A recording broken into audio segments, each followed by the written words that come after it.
So I'm going to go over how to cut out to make room for your low end frequency sounds, the information that you have that might come from bass. So the relationship between bass and kick. This is relevant for any kind of music production, any genre, but especially trap, drill, EDM, hyperpop, anything where the bass needs to agree and complement with the kick, and they need to be harmonious with each other. So I have a song, recent song here that I've been working on, just kind of a good example. So I have the kick track right here, and it's pretty meaty. There's a lot of low end already, and I have this 808 here that I use.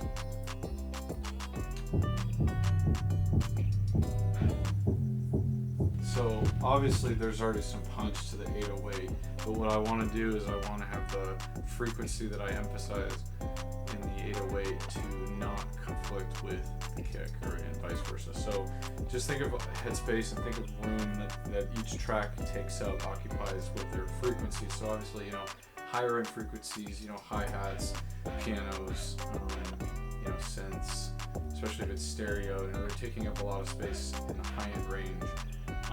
And you want to, anything that's higher end, so even, vocals, you want to cut at 200 hertz, anything that's kind of like standard roll, anything that's, high end, snare, any kind of instruments, synths, you want to make sure that you leave enough room here in the low end for your instruments and sounds that will have priority in that low end. And for that, that's basically going to always be kick and bass.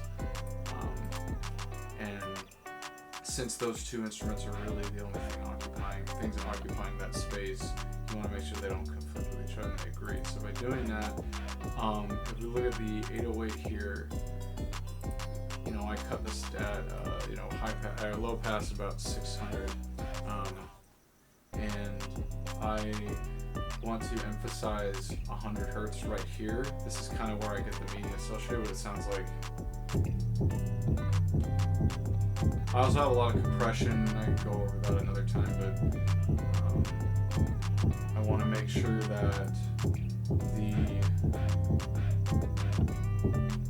part that I'm emphasizing right here, so this is without,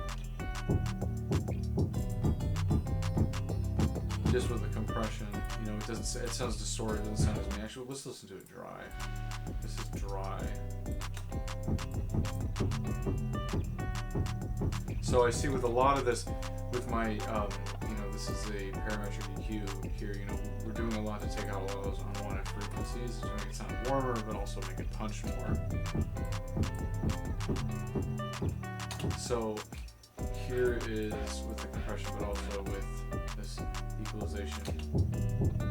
So we cut out some of those unwanted high-end frequencies, but we're emphasizing, I have the analyzer on, we're emphasizing the frequencies we want here, which gives it the meaty sound right around between 50 to 100 hertz is, for your bass, what you want to emphasize, at least in trap music.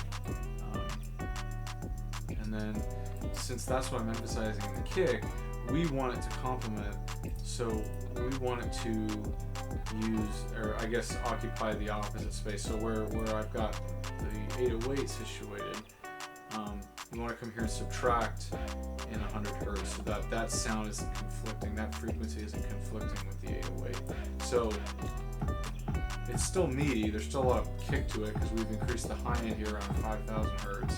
So we give it has punch, but we've removed all this high-end sound in the 808 so that there's room for the kick to live, to be housed, or to exist here at those frequencies.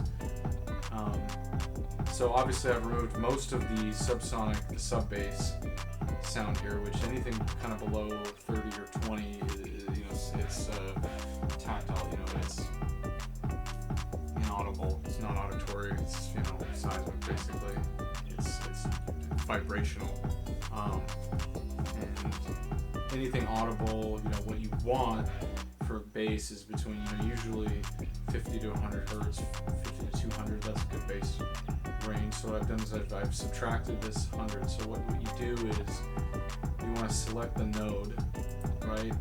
And you kind of want to decrease the width just a little bit, and then you drop it down in that space that you want. Basically mirroring the amount that you added in the 808.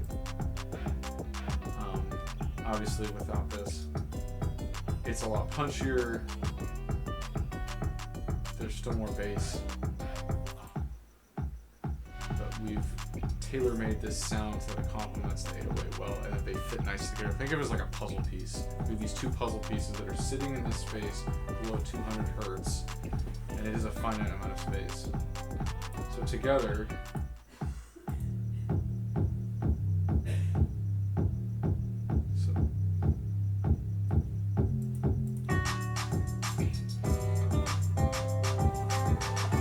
the bass sits nicely in between the below 200 hertz and complements the rest of the sound without overpowering each other and the rest of the track.